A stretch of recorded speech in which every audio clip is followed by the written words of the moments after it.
Hello everybody. आज की इस वीडियो में मैं डिस्कस करने जा रहा हूँ बीएचयू के लिए स्पेशल सीरीज की तहत कुछ क्वेश्चंस। और जो ये प्रॉब्लम डिस्कस कर रहा हूँ वो 2019 से हैं। कुछ क्वेश्चंस मैं ऑलरेडी अपलोड कर चुका हूँ और इसके सॉल्यूशंस रेगुलर मैं अपलोड कर रहा हूँ। तो पहला जो क्वेश्चन इसमें डिस्कस किया रोटेटिंग फ्रेम के अंदर जो फोर्स होता है वो कोरोनरी फोर्सेज की वैल्यू होती है -2m ओमेगा क्रॉस v और सेंट्रीफ्यूगल फोर्स की वैल्यू होती है -m ओमेगा क्रॉस r। और जहाँ पोजिशन वेक्टर है ओमेगा जो है वो एंगुलर फ्रीक्वेंसी है रोटेटिंग फ्रेम ऑफ रेफरेंस की। और कोरोनरी फोर्स में कुछ इंपॉर्टेंट चीज़ें कोरोनरी फोर्स में भी याद रखें कि कोरोनरी फोर्स जो ओमेगा और वी पे निर्भर करता है। उसके अलावा ओमेगा और वी के बीच में जो एंगल बनता है उस पर निर्भर करता है। कई बार ओमेगा और वी जब पैरेलल होते हैं तो कोरोनरी फोर्स की जो वैल्यू है वो शून्य होती है, और ओमेगा और वी जब परपेंडिकुलर होते हैं तो कोरोनरी फोर्स जो मैक्सिमम होता है। तो ये सब चीज़ें ध्यान रखें। क्वेश्चन रोटेटिंग फ्रेम पर पूछा था कि रोटेटिंग फ्रेम में कौन कौन से फोर्स पैदा होते हैं। तो रोटेटिंग फ्रेम में 2 टाइप्स के फोर्स पैदा होते हैं, कोरोनरी फोर्सेज और एक जो फोर्स पैदा होता है सेंट्रीफ्यूगल फोर्स। तो ये आंसर पार करना था, थर्ड आंसर इसमें था। क्वेश्चन नंबर 2 में जो मैं डिस्कस कर रहा हूँ वो t बराबर T0 अपॉन √1 - v² पे था। और t जो है वो टाइम और T0 ये दोनों क्वेश्चन में गिवन थे। t की वैल्यू 100 दे रखी है, T0 80 दे रखा है और v पूछा है। तो इस एक्सप्रेशन को यूज करें, v की वैल्यू यहाँ से कैलकुलेट कर लें। 3/5c यहाँ से कैलकुलेट होगी। c की जगह 3.10⁸ मीटर पर सेकेंड रख दें तो ये आंसर 1.8 मीटर पर सेकेंड होगा। तो ये इसका जो आंसर है वो सेकेंड मार्क हमें करके आना था। क्वेश्चन नंबर 3 में थर्मोडायनामिक इक्विलिब्रियम में याद रखें कि जब थर्मोडायनामिक इक्विलिब्रियम होता है तो जो सिस्टम है और सराउंडिंग उनका प्रेशर सेम हो जाता है। P1 और P2 इक्वल होते हैं। P1 जहाँ पे प्रेशर है सिस्टम का, P2 सराउंडिंग का है। टेम्परेचर सेम हो जाते हैं, T1 बराबर T2 टेम्परेचर सिस्टम का और सराउंडिंग का। और केमिकल पोटेंशियल μ1 और μ2 ये कंडीशन ऑफ इक्विलिब्रियम कहलाती है। और थर्मोडायनामिक इक्विलिब्रियम में जब थर्मोडायनामिक इक्विलिब्रियम पे सिस्टम होता है तो प्रेशर, टेम्परेचर और केमिकल पोटेंशियल ये जो है तीनों इक्वल रहते हैं। प्रेशर डिफरेंस जो है ये इसके कारण जब ये प्रेशर इक्वल होते हैं तो मैकेनिकल इक्विलिब्रियम सेटअप होता है। टेम्परेचर जब सेम होते हैं तब ये थर्मल इक्विलिब्रियम होता है। और जब केमिकल पोटेंशियल सेम होते हैं तो केमिकल इक्विलिब्रियम होता है। और जब सिस्टम केमिकल, मैकेनिकल, थर्मल तीनों इक्विलिब्रियम अचीव कर लेता है तो सिस्टम को कहते हैं थर्मोडायनामिक इक्विलिब्रियम। थर्मोडायनामिक इक्विलिब्रियम जो है जब अचीव कर लेता है सिस्टम तो सिस्टम की प्रॉपर्टी टाइम पर निर्भर नहीं करती। सिस्टम्स की जो प्रॉपर्टी है वो टाइम से इंडिपेंडेंट हो जाती हैं। ये बहुत ही इंपॉर्टेंट कंसेप्ट है, तो इसको ध्यान रखें। और यही हमें उसमें आंसर करना था। मैक्रोस्कोपिक पैरामीटर्स वो पैरामीटर्स होते हैं जैसे जो सिस्टम्स के जो मैक्रो कैरेक्टरिस्टिक्स है उसको डिफाइन करते हैं, लाइक प्रेशर, वॉल्यूम, टेम्परेचर, ये सब होते हैं। और माइक्रोस्कोपिक पैरामीटर से जो है मिलकर मैक्रोस्कोपिक पैरामीटर होते हैं। जैसे एक पर्टिकुलर मॉलिक्यूल का जो मोमेंटम है वो हमारा माइक्रोस्कोपिक पैरामीटर होगा, लेकिन अगर सभी मॉलिक्यूल को अंडर कंसीडर किया जाए तो मैक्रोस्कोपिक होगा। तो ऐसे कंसेप्टों को तैयार रखें। क्वेश्चन नंबर 4 में माइक्रो कैनोनिकल जो रिप्रेजेंट्स करता है उसमें याद रखें कि एनर्जी और नंबर ऑफ पार्टिकल जो है वो कांस्टेंट रहते हैं। ना ही एनर्जी का एक्सचेंज होता है सराउंडिंग के साथ में सिस्टम का, और ना ही नंबर ऑफ पार्टिकल का चेंज होता है। तो एनर्जी और नंबर ऑफ पार्टिकल्स जो है वो सिस्टम के वो कांस्टेंट रहते हैं माइक्रो कैनोनिकल में। और सिस्टम को हम आइसोलेटेड सिस्टम कहते हैं। कैनोनिकल सिस्टम का जो होता है मैं तीनों डिस्कस कर रहा हूँ क्योंकि क्वेश्चनों के साथ साथ जो आगे आ सकता है मैं उसे भी डिस्कस कर रहा हूँ इन वीडियो में, जिससे आपको लाभ मिले पूरा का पूरा इन वीडियो का। कैनोनिकल में याद रखें कि कैनोनिकल में जो नंबर ऑफ पार्टिकल है वो कांस्टेंट रहते हैं। एनर्जी जो है वो चेंज होती है जो सिस्टम और सराउंडिंग के बीच में नंबर ऑफ पार्टिकल्स का कोई एक्सचेंज नहीं होता, एनर्जी जो है वो एक्सचेंज होती है। ग्रांड कैनोनिकल में दोनों एक्सचेंज हो सकते हैं, number of particle can be exchange with the surrounding, system का सराउंडिंग के साथ में, and energy also can be exchange with the surrounding. तो सिस्टम्स एंड सराउंडिंग का नंबर ऑफ अब क्वेश्चंस पूछेगा कि एन और वी का एक्सचेंज हो रहा है, बताएं सिस्टम जो है वो कैसा है। तो आंसर लगाएं ग्रांड कैनोनिकल, एनसेम्बल। तो एनसेम्बल जो है वो 3 टाइप्स के होते हैं, माइक्रो कैनोनिकल, कैनोनिकल और ग्रांड कैनोनिकल। तो इसमें ये सब चीज़ें याद रखें। कुछ और इस पर इंपॉर्टेंट चीज़ें पढ़ के जाएं, मेरे कुछ वीडियोस पर डाली हुई हैं। क्वेश्चन नंबर 5 मैंने यहाँ डिस्कस किया है first law of thermodynamics. First law of thermodynamics जो है वो इंटरनल एनर्जी को डिफाइन करता है, और साथ साथ ये law of conservation of energy के ऊपर बेस है। साथ साथ ये भी याद रखें कि जो अमाउंट ऑफ हीट सिस्टम को दिया जाता है किसी सिस्टम को, जो हमारा थर्मोडायनामिक सिस्टम है तो जो अमाउंट ऑफ हीट हम देते हैं तो इंटरनल एनर्जी और एक्सटर्नल वर्क में खर्च होती है। तो डी क्यू बराबर D you plus D W, D you internal energy change है और डी डब्ल्यू जो है एक्सटर्नल वर्क है। और डी यू की जो वैल्यू होती है यहाँ पे आप ये भी लिख सकते हैं, डी यू जो होता है वो D Q minus D W होता है। यहाँ डी क्यू और डी डब्ल्यू जो होते हैं ये पाथ डिपेंडेंट होते हैं, जबकि इंटरनल एनर्जी जो होती है वो पाथ इंडिपेंडेंट होती है। तो ये सब चीज़ें महत्वपूर्ण है, ये क्वेश्चन बहुत पूछा जाता है कि पाथ डिपेंडेंट क्वांटिटी कौन सी होती हैं। तो पाथ डिपेंडेंट क्वांटिटी हीट और वर्क दो जो है वो पाथ डिपेंडेंट होती हैं, और बाकी जितनी भी प्रॉपर्टीज है प्रेशर, टेम्परेचर, वॉल्यूम और ये सब जो हमारी प्रॉपर्टीज है, इंटरनल एनर्जी और बाकी की जो एनर्जी हैं वो सारी की सारी गैस पर निर्भर करती हैं, वो पॉइंट फंक्शंस होते हैं, एंट्रोपी पॉइंट फंक्शन होती है। तो ये सब चीज़ें याद रखें। तो इसमें ऑल ऑफ द फोर जो अल्टरनेटिव्स दे रखे हैं, ऑल ऑफ दीज, वो हमारे पहले 3 आंसर इसमें अप्रोप्रिएट हैं। क्वेश्चन नंबर 6 में 1 लीटर एटमॉस्फेयर पूछा है कि कितने वर्क के इक्विवेलेंट होगा। तो डीडब्ल्यू का फॉर्मूला होता है पीडीवी। पी की वैल्यू जो होती है एटमॉस्फेयर प्रेशर की वैल्यू रखते हैं 1.01 गुणा 10 की पावर 5, ये MK लिमिट में है। डीवी जो 1 लीटर के करस्पॉन्डिंग पूछा था, तो 1 लीटर जो होता है वो 1000 सेंटीमीटर क्यूब होता है और 1 सेंटीमीटर में 10 की पावर -2 मीटर होंगे। तो ये वैल्यू सॉल्व करके जो हमें ऑब्टेन हो जाएगी। यहाँ पे जब हम 1 लीटर की जगह पे 1000 सेंटीमीटर क्यूब करेंगे और 1 सेंटीमीटर की जगह 10 की पावर -2 मीटर यूज करेंगे तो ये सॉल्यूशन 101 जूल ये आंसर होगा। तो फर्स्ट आंसर इसमें मार्क करना था।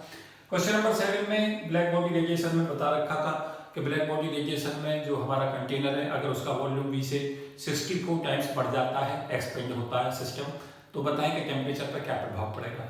याद रखें कि टीवी की पावर 1/3 कांस्टेंट रहती है ब्लैक बॉडी रेडिएशन में। तो वॉल्यूम जैसे ही V2 की जगह पे हम इस फॉर्म में भी लिख पाएंगे, T1 V1 की power 1/3 equal to T2 V2 की पावर 1/3। अगर हमारा V2 64 V1 होता है, मींस जो वॉल्यूम है वो 64 टाइम्स हो जाता है इनिशियल वॉल्यूम के, V1 जहाँ पे इनिशियल वॉल्यूम है, V2 बाद में वॉल्यूम है एक्सपेंशन के। तो T2 जो होगा टेम्परेचर, उस पर प्रभाव हमें देखना है। तो T2 जो होगा 1/4 हो जाएगा T1 का। तो 64 टाइम्स होने पर, क्योंकि यहाँ पे हम सॉल्यूशंस में देखेंगे, तो T1 अपॉन T2 की जगह पे जो वैल्यू है उसे हम सॉल्व करेंगे। तो ये हमारा 64 की पावर 1/3 हो जाएगा, तो ये वैल्यू होगी 4। तो यहाँ से हम सॉल्व करके T2 की जो वैल्यू होगी वो T1 अपॉन 4 आ जाएगी। तो इस तरीका से इसे सॉल्व कर सकते हैं। तो T2 जो होगा 1/4 ऑफ T1 हो जाएगा। तो फर्स्ट इसमें आंसर मार्क करके आना था। ये बहुत ही महत्वपूर्ण क्वेश्चन है, लगातार पूछा जाता है। लैम्डा बराबर 2xn पे माइकलसन इंटरफेरोमीटर के जो फॉर्मूले उन्हें याद करके जाएं, ये इस पे क्वेश्चंस आते हैं। λ1 minus λ2 equal to λ1 λ2 upon 2x पाता है, x जहां मूवेबल मिरर कितनी डिस्टेंस चलता है। λ1 और λ2 जो है वो दो वेवलेंथ है जिनको हम सेपरेट करना चाहते हैं, तो हम वो फार्मूला यूज होता है। और लैम्डा बराबर 2x अपॉन n यूज होता है। यहाँ पे लैम्डा वेवलेंथ है, x जो है मूवेबल मिरर कितनी डिस्टेंस चल रहा है, जो हमारी फ्रिंजेज हैं, n कितनी फ्रिंज उस समय पाएं जब मूवेबल मिरर ने मूव किया। तो लैम्डा बराबर 2x अपॉन n की मैं वैल्यू करते हैं। x दे रखा है क्वेश्चन में 0.06 mm और n दे रखा है 200। तो ये लैम्डा की वैल्यू 6000 एंगस्ट्रॉम आएगी। तो ये इस पे क्वेश्चन बहुत बार मिलता है क्वेश्चन नंबर 8 में।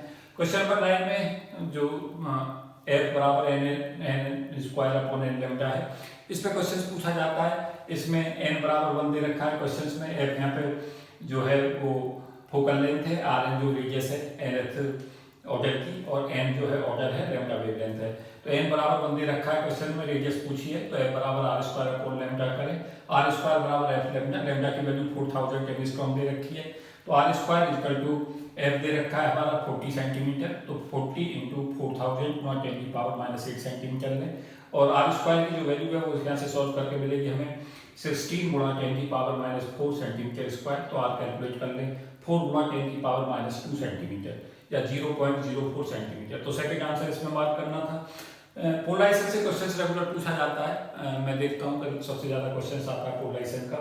तो सर्कुलर पोलराइज्ड लाइट के लिए याद रखें कि जब डबल रिफ्लेक्शन से हमारी लाइट जो ऑर्डिनरी और एक्स्ट्राऑर्डिनरी पैदा होती है, तो ऑर्डिनरी और एक्स्ट्राऑर्डिनरी के x और y जो वैल्यू हैं, x एक्सिस पे एक जाती है, y पे दूसरी जाती है। तो x की value a cos theta sin omega t plus beta होती है, y बराबर a sin theta sin omega t है। यहाँ पे अगर थीटा की वैल्यू ऑप्टिकल एक्सिस से अगर थीटा π/4 हो जाता है, तो ये जो एम्पलीट्यूड a cos थीटा और a sin थीटा इनकी वैल्यू सेम हो जाएगी, तो एम्पलीट्यूड सेम हो जाएगा। और डेल्टा अगर हमारा π/2 लें हम, तो x बराबर a sin omega t plus π/2 बन जाएगा, y बराबर